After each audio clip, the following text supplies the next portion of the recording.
take it from me, most pharma events are predictable. But 15 years ago, Geoff Cable from Evidence Life Science set out to build something different. A space for bold ideas, real conversations, and the evolution of medical affairs. Today on Off Label, I sit down with the man behind Europe's longest running medical affairs event to unpack his why, what's changing in the field, and why MedAffairs Transformation still matters now more than ever. Let's go.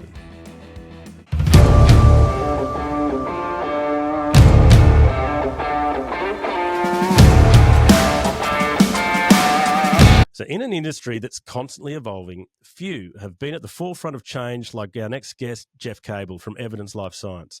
From Australia, you beauty, all the way through to Europe, Geoff's been instrumental in shaping the industry conversations that matter. And today, on Off Label, we're going to take the time to get to know the thinking behind the man behind the 18th annual MedAffairs Transformation event. Geoff, how you going, mate? Great to have you on the show. Hi, Steve. Hi, Sydney. Good to see you. Thanks for having this conversation, and good to be with you and the Myanmar team. Love working with you. Myanmar is our regular event partner. Very proud too. Good Aussie connection. It's good to hear have a familiar accent over the airwaves as well. So thanks for being here, mate. So let's jump into it, Geoff. Love it if you could first take a moment to share your journey from Australia all the way through to leading significant events in Europe's pharmaceutical landscape, and they are significant. Yeah. So my name's Geoff Cable. I'm with the Evidence Life Science team, and we're talking today about the MedAffairs Transformation event. But to answer your question about our background, so I'm Australian, but I've been personally in Europe for about 25 years now. I spent more time in Europe than in my hometown of Sydney. Have we lost you? Are you European or Australian? What's going on? Do you still which passport do you wave at the border? I'm virtual. I'm just totally virtual. I'm in the Nomad. Yes, but definitely European centric right now, let's say. But yeah, I started my first job out of university, but started working in London. And my first kind of serious kind of career job was in the events industry. And since then, that's where I've remained. That was about 25 years ago. Were they pharma events or more mainstream? The company kind of put me in the pharma team. So I was instantly by default pharma. So that's where I am still today, and worked for that company in various offices. That I moved from London, and then they moved me out to Prague, where I lived and worked for a couple of years. Tough gig. Very, very lovely place, beautiful city, stunning. Yeah, indeed. And then they actually moved me out again to kind of start an affiliate in Bratislava, Slovakia. And I've been here ever since for about 20 years here. And myself and a business partner of mine, also from Australia, started our own organization, organizing events, conferences, and trainings for the pharmaceutical industry, and that was about 15 years ago now. So just to interrupt, apologies. So you're working for a company, but then I figure you thought there was an opportunity to do it maybe a little bit better or differently, and jumped out and took that brave plunge to start your own venture? Yes, exactly. We decided to start an organization that was just focused on events, which are based on intelligence and knowledge and networking just for the pharmaceutical industry. We thought there was a real gap there, and the previous company was not focused on pharma too much, even though they had a team and doing a few events in the field. They didn't properly understand it, so that's where we felt we could make a real difference by getting the pharma industry closer together to talk about the hottest issues that they face, and bringing experts together to meet each other and share the latest ideas and insights and how to move things forward and transform really the industry. Well, yeah, it sounds like, and I noticed this is the 18th annual, so it's fair to say it's been a runaway success story that's grown year on year on year. You mentioned it was you've gone from a really broad events type of agency working on all sorts of industries. You've gone into then your own pharma specific, but lately I've noticed you're leaning quite strongly into the medical affairs space. So kind of interested to know what led to the inception of MedAffairs Transformation? Is that kind of the hallmark event now? What's the thinking behind that? Yeah, absolutely. So all we do right now is focus on medical affairs. And this is the 18th time we've done this. We do about Incredible. 2 a year, and we had a COVID break. So we started about 15 years ago.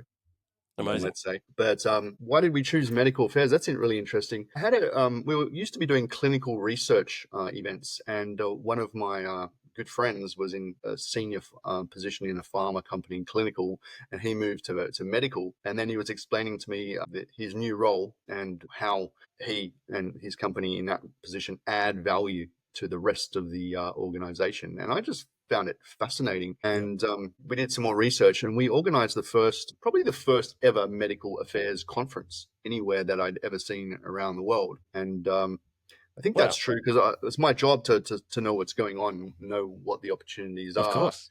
And we held that in Vienna about 15 years ago. And I think the medical affairs people were very surprised there was a conference for them, because medical affairs about 15 years ago was very much a support function.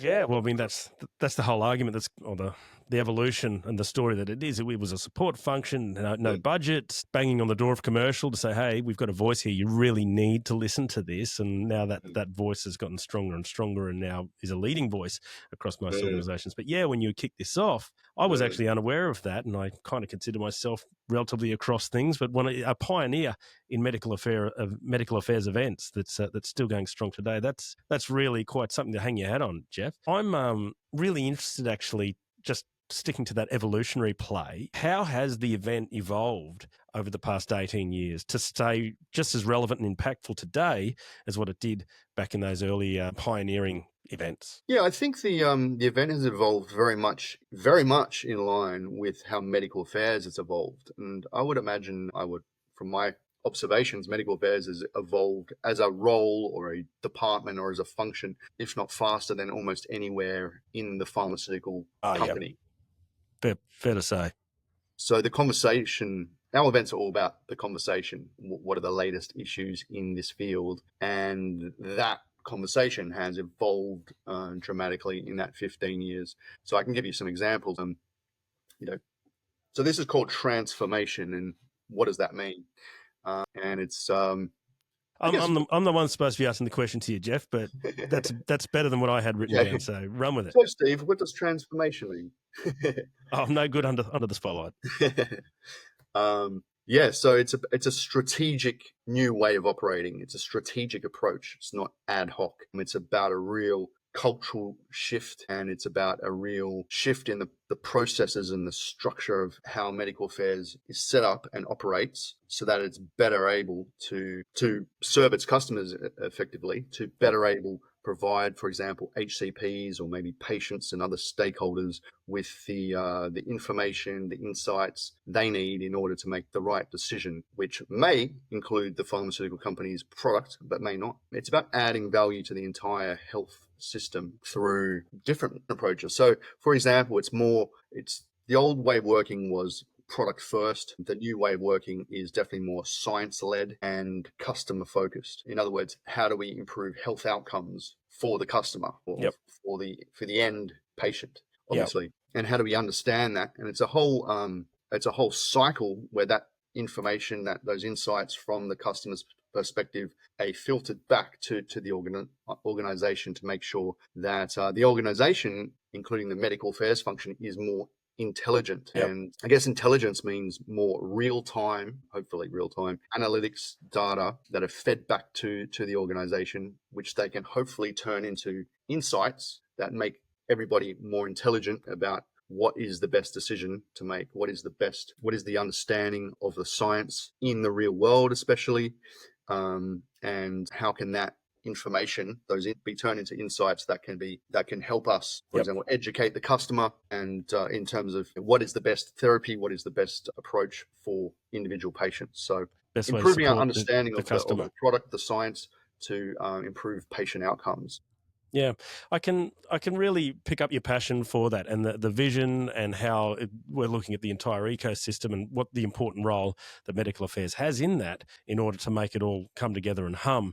There's something that I noticed. I was very fortunate enough to attend last year's event in Zurich, and I was really impressed, if not astounded, actually, by, first of all, the caliber of the speakers, and in terms of their seniority and leadership. There was just a wealth of top level, experienced, incredible, respected thought leaders in the room from our industry. But Right. further to that, the passion that they all spoke about. And the room, I take a lot of notice of the room dynamics at these sorts of events.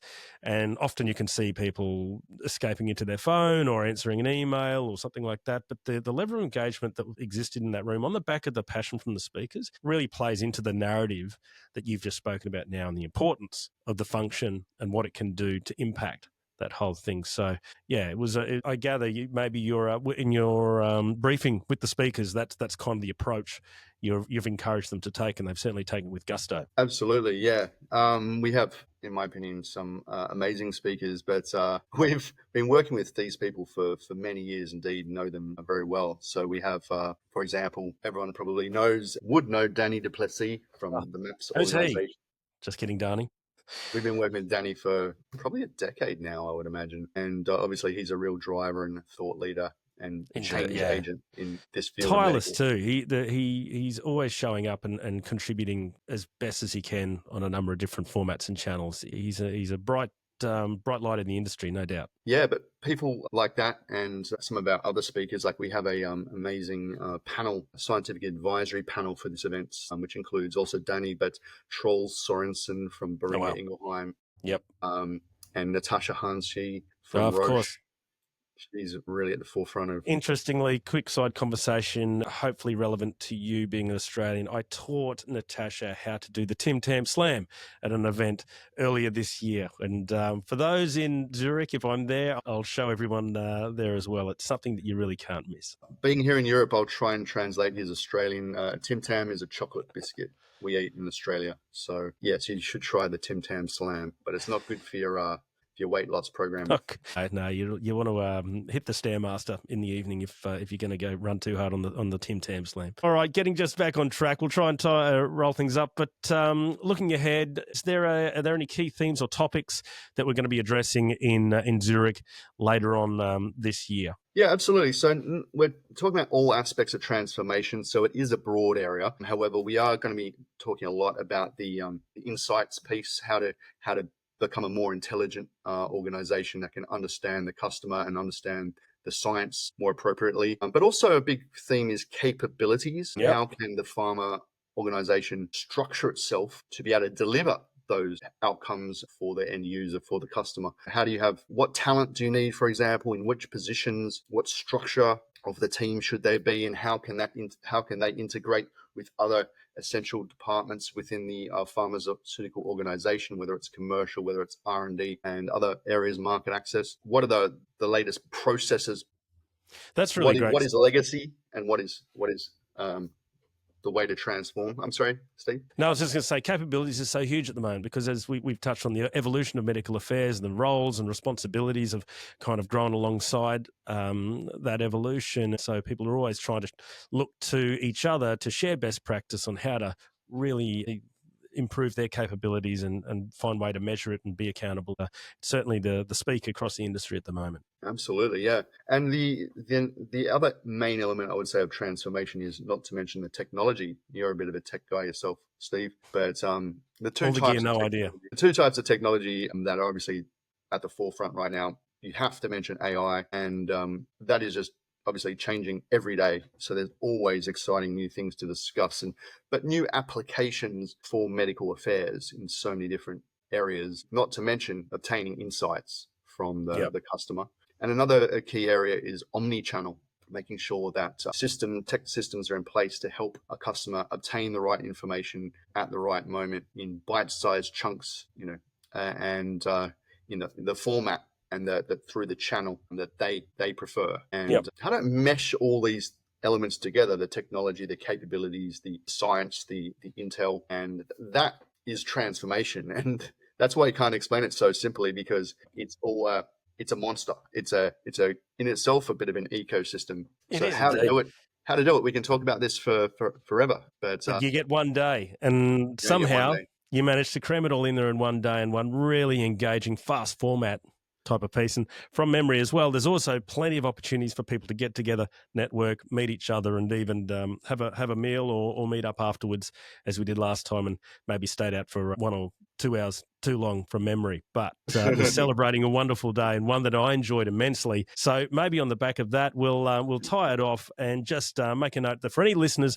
who are keen to learn more or register for the event, we'll have a link in the comments underneath this video. But also feel free to connect with Geoff on LinkedIn. He's very responsive. Direct any questions straight to the horse's mouth, so to speak. And I'm really looking forward to it. Hopefully, I can get over there again this year, Geoff. But in the meantime, all the best of luck with the preparations. Great to see you, Steve. Go well, and we'll looking forward to later in the year. Thanks, Steve. Hope to see you again. You were really adding to the whole entire conversation, but also the atmosphere of the event. You made it fun and took us all out for a nice meal after as well. So it was my pleasure. Hopefully, we can replicate it again. Maybe even make some kind of tradition. We'll see. But for now, mate, thanks very much. Looking forward to catching up again soon. Thank you. Thanks, Mima. Take it easy.